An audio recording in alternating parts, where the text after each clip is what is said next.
આજે તો આવ્યા હતા આનંદેશ્વર મહાદેવના દર્શન કરવા માટે ને તોડીએ થોડોક બેલીપત્ર ને ફૂલ.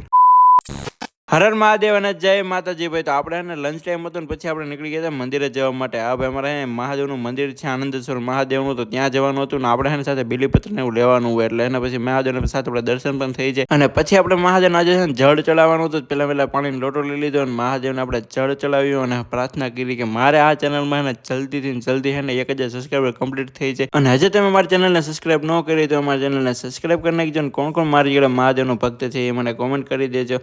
અને પછી આપણે મહાદેવની પૂજા કરી લીધી હતી અને પછી આપણે નીકળી ગયા હતા બેલીપત્ર તોડવા માટે. પણ આજે છે ને હું કન્ફ્યુઝ થઈ ગયો. મેં તો બેલીપત્ર તોડું ક્યાંથી, કેમ કે અહીંયા જેટલા પણ બેલીપત્ર છે ને એમાં એક બેલીપત્ર સારા નથી, કેમ કે બધા છે ને તૂટી ગયા છે ને ક્યાંકમાં ડાઘા છે તો એવું થઈ ગયું હતું. તો પછી ફાઇનલી એક આપણને બેલીપત્રનું ઝાડ મળી ગયું હતું. પછી આપણે ઘોડી લઈ આવ્યા હતા ને પછી ત્યાં ને ચડીને બેલીપત્ર થોડાક એવા તોડી લીધા હતા, સાથે ફૂલ પણ લઈ લીધા હતા. અને પછી આપણે જવાનું હતું પાછા કામ ઉપર જવા માટે. અને થોડીક વાર આપણે કામ કરી લીધું હતું ને પછી નીકળી ગયા ભાઈ ઘરે જવા માટે. શિયાળો રહ્યો એટલે ઘડીકમાં ટાઈમ પણ વયો જાય છે ને અંધારું પણ વહેલું થઈ જાય છે. આ વિડીયો તમને સારો લાઈક કરી દેજો અને મોર મિની વ્લોગ જોવા કરી દેજો સબસ્ક્રાઈબ.